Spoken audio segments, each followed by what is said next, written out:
Hello दोस्तों, welcome to my channel Ajanta creation. मैं आपकी होस्ट और दोस्त शगुन।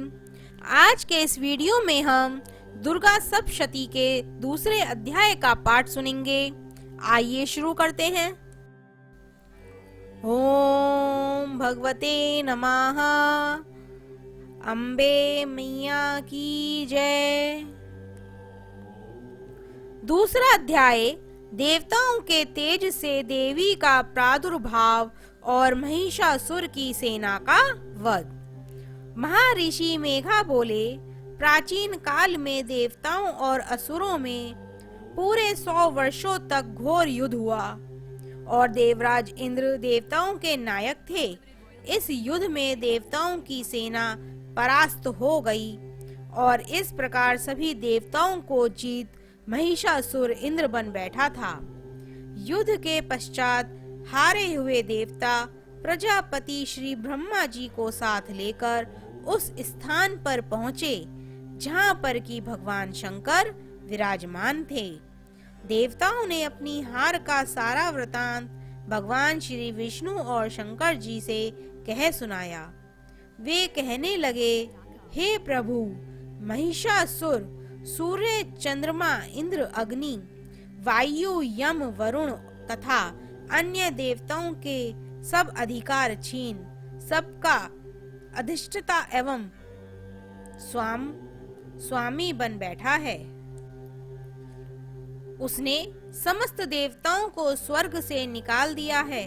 वह मनुष्यों की तरह पृथ्वी पर विचर रहे थे। देवताओं की सारी करतूत हमने आपको सुना दी है और आपकी शरण में इसलिए आए हैं कि आप उनके वध का कोई उपाय सोचें। देवताओं की बातें सुनकर भगवान श्री विष्णु और शंकर जी को दैत्यों पर बड़ा गुस्सा आया। उनकी भौं तन गईं और आंखें लाल हो गईं। गुस्से में भरे हुए भगवान विष्णु के मुख से बड़ा भारी तेज निकला और उसी प्रकार का तेज भगवान शंकर, ब्रह्मा और इंद्र आदि दूसरे देवताओं के मुख से प्रकट हुआ। फिर वह सारा तेज एक में मिल गया और तेज का पुंज वह ऐसा दिखता था कि जैसे कि ज्वालामन हो, पर्वत हो गया हो। देवताओं ने देखा कि उस पर्वत की ज्वाला चारों ओर फैली हुई थी और देवताओं के शरीर से प्रकट हुआ तेज की किसी अन्य तेज से तुलना नहीं हो सकती थी। एक स्थान पर इकट्ठा होने पर वह तेज एक देवी के रूप में प्रवर्तित हो गया और अपने प्रकाश से तीनों लोकों में व्याप्त जान पड़ने लगा। वह भगवान शंकर का तेज था। उससे देवी का मुख प्रकट हुआ। यमराज के तेज से उसके शरीर के बाल बने। भगवान श्री विष्णु के तेज से उनकी भुजाएं बनी। चंद्रमा के तेज से दोनों स्तन और इंद्र के तेज से जंघा तथा पिंडली बनी और पृथ्वी के तेज से नितंब बाग बना। ब्रह्मा के तेज से दोनों चरण और सूर्य के तेज से उनकी उंगलियां पैदा हुईं। वसुओं के तेज से हाथों की उंगलियां और कुबेर के तेज से नासिका बनी। प्रजापति के तेज से उनके दांत और अग्नि के तेज से उनके नेत्र बने। संध्या के तेज से उनकी भौं और वायु के तेज से उनके कान प्रकट हुए। इस प्रकार उस देवी का प्रादुर्भाव हुआ था। महिषासुर से पराजित देवता उस देवी को देखकर अत्यंत प्रसन्न हुए। भगवान शंकर ने अपने त्रिशूल में से एक शूल निकालकर उस देवी को दिया और भगवान विष्णु ने अपने चक्र में से एक चक्र निकालकर उस देवी को दिया। वरुण ने अपने चक्र में से एक चक्र निकालकर उस देवी को दिया। वरुण ने देवी को शंख भेंट किया। अग्नि ने इसे शक्ति दी। वायु ने उसे धनुष और बाण दिए। सहस्त्र नेत्रों वाली श्री देवराज इंद्र ने उसे अपने व्रज से उत्पन्न एक व्रज दिया और ऐरावत हाथी का एक घंटा उतार कर देवी को भेंट किया। यमराज ने उसे काल दंड में से एक दंड दिया, वरुण ने उसे पाश दिया। प्रजापति ने उस देवी को स्फटिक की माला दी और ब्रह्मा जी ने उसे कमंडल दिया। सूर्य ने देवी के समस्त रोमों में अपनी किरणों का तेज भर दिया। काल ने उसे चमकती हुई ढाल और तलवार दी और उज्जवल हार और दिव्य वस्त्र उसे भेंट किए, और इनके साथ ही उसने दिव्य चूड़ामणि दी, 2 कुंडल, कंकड़, उज्जवल अर्धचंद्र, बाहों के लिए बाजूबंद, चरणों के लिए नूपुर, गले के लिए सुंदर हंसली और उंगलियों के लिए रत्नों की बनी हुई अंगूठियां उसे दी। विश्वकर्मा ने उनको फरसा दिया और उसके साथ ही कई प्रकार के अस्त्र और अभेद कवच दिया, और इसके अतिरिक्त उसने भी नाक कुम्हलाने वाले सुंदर कमलों की मालाएं भेंट की, समुद्र के सुंदर कमल का फूल भेंट किया। हिमालय ने सवारी के लिए सिंह और तरह तरह के रतन देवी को भेंट किए। यक्ष राज कुबेर ने मधु से भरा हुआ पात्र और शेष नाग ने उन्हें बहुमूल्य मणियों से विभूषित कर नागाहार भेंट किया। इस तरह देवी देवताओं ने भी उसे आभूषण और अस्त्र देकर उनका सम्मान किया। इसके पश्चात देवी ने उच्च स्वर से गर्जना की। उसके इस भयंकर नाद से आकाश गूंज उठा। देवी का वह उच्च स्वर ने क्या हुआ सिंहनाद समा ना सका। आकाश उनके सामने छोटा प्रतीत होने लगा। उससे बड़े जोर की प्रतिध्वनि हुई, जिससे समस्त विश्व में हलचल मच गई और समुद्र कांप उठे, पृथ्वी डोलने लगी और सबके सब पर्वत हिलने लगे। देवताओं ने उस समय प्रसन्न हो सिंह वाहिनी जगतमयी देवी से कहा, देवी तुम्हारी जय हो। इसके साथ महर्षियों ने भक्ति भाव से विनम्र होकर उनकी स्तुति की। संपूर्ण त्रिलोकी को शोक मग्न देखकर दैत्य गण अपनी सेनाओं के साथ लेकर और हथियार आदि सजाकर उठ खड़े हुए। महिषासुर के क्रोध की कोई सीमा नहीं थी। उसने क्रोध में भरकर कहा, यह सब क्या उत्पात है। फिर वह अपनी सेना के साथ उस ओर दौड़ा जिस ओर की भयंकर नाद का शब्द सुनाई दिया था, और आगे पहुंचकर उसने देखा कि देवी जो कि अपनी प्रभा से तीनों लोकों को प्रकाशित कर रही थीं, उसके चरणों से भार से पृथ्वी दबी जा रही थी। माथे के मुकुट से आकाश में एक रेखा सी बनी रही थी और उसके धनुष की टंकोर से सब लोग शुद्ध हो रहे थे। देवी अपने सहस्त्र भुजाओं को संपूर्ण दिशाओं में फैलाए खड़ी थी।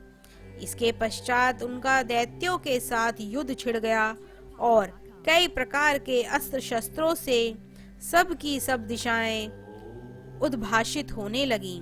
महिषासुर की सेना का सेनापति चिशुर नामक एक महान असुर था। वह आगे बढ़कर देवी के साथ युद्ध करने लगा और दूसरे दैत्यों की चतुरंगणी सेना साथ लेकर चामर भी लड़ने लगा और 60,000 महारथियों को साथ लेकर उदग्र नामक महादैत्य आकर युद्ध करने लगा, और महाहनु नामक असुर 1 करोड़ रथियों को लेकर असीलोमा नामक असुर 5 करोड़ सैनिकों को साथ लेकर युद्ध करने लगा। वाशकल नामक असुर 60 लाख असुरों के साथ युद्ध में आ डटा। विडाल नामक असुर 1 करोड़ रथियों सहित लड़ने को तैयार था। इन सब के अतिरिक्त और भी हजारों असुर हाथी और घोड़ों को साथ लेकर लड़ने लगे और इन सब के पश्चात महिषासुर करोड़ों रथों, हाथियों और घोड़ों सहित वहां आकर देवी के साथ लड़ने लगा। सभी असुर तोमर, भिंदीपाल, शक्ति, मुसल, खड्गों, फरसों, पट्टियों के साथ रणभूमि में देवी के साथ युद्ध करने लगे। कई शक्तियां फेंकने लगे और कई अन्य शस्त्रादि। इसके पश्चात सबके सब दैत्य अपनी अपनी तलवारें हाथों में लेकर देवी की ओर दौड़े और उसे मार डालने का उद्योग करने लगे। मगर देवी ने क्रोध में भरकर खेल ही खेल में उनके सब अस्त्र शस्त्रों को काट दिया। इसके पश्चात ऋषियों और देवताओं ने भी देवी की स्तुति आरंभ कर दी और वह प्रसन्न होकर असुरों के शरीरों पर अस्त्र शस्त्रों की वर्षा करती रहीं। देवी का वाहन भी क्रोध में भरकर दैत्य सेना में इस प्रकार विचरने लगा जैसे कि वन में दावानल फैल रहा हो। युद्ध करती हुई देवी ने क्रोध में भरकर जितनी श्वासों को छोड़ा वह तुरंत ही सैकड़ों हजारों कणों के रूप में परिवर्तित हो गए। फरसे, भिंदीपाल, खड्ग तथा पटिश इत्यादि शस्त्रों के साथ दैत्यों से युद्ध करने लगे। देवी की शक्ति से बड़े हुए वह गण दैत्यों का नाश करते हुए ढोल, शंख व मृदंग आदि बजा रहे थे। तदंतर देवी ने त्रिशूल, गदा, शक्ति, खड्ग इत्यादि से सहस्त्रों असुरों को मार डाला। कितनों को घंटे की भांति आवाज से ही यमलोक पहुंचा दिया। कितने ही असुरों को उसने पाश में बांधकर पृथ्वी पर घर घसीटा। कितनों को अपनी तलवार से टुकड़े टुकड़े कर दिए और कितनों को गधे की चोट से धरती पर सुला दिया। कई दैत्य तो मूसल की मार से घायल होकर रक्त वमन करने लगे और कई शूल से छाती फट जाने के कारण पृथ्वी पर लेट गए और कितनों की बाण से कमर टूट गई। देवताओं का पीड़ा देने वाले दैत्य कट कट कर मरने लगे। कितनों की बाहें अलग हो गईं, कितनों की ग्रीवा कट गई, कितनों के सिर कट कर भूमि पर लुढ़क गए, कितनों के शरीर बीच में से कट गए और कितनों की जांघें कट गईं और वह पृथ्वी पर गिर पड़े। कितने ही सिरों व पैरों को कटने पर भी भूमि पर से उठ खड़े हुए और शस्त्र हाथ में लेकर देवी से लड़ने लगे और कई दैत्य गण भूमि में बाजुओं की ध्वनि के साथ नाच रहे थे। कई असुर जिनके सिर कट चुके थे बिना सिर के धड़ से ही हाथ में शस्त्र लिए लड़ रहे थे। दैत्य रह रहकर ठहरो ठहरो कहते हुए देवी को युद्ध के लिए ललकार रहे थे।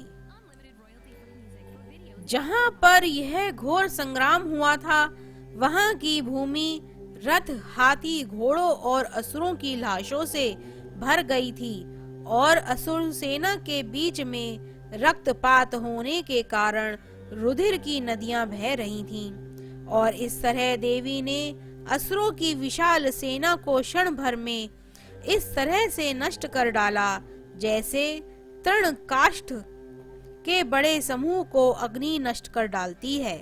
और देवी का सिंह भी गर्दन के बालों को हिलाता हुआ और बड़ा शब्द करता हुआ असुरों के शरीर से मानो उनके प्राणों को ढूंढ रहा था।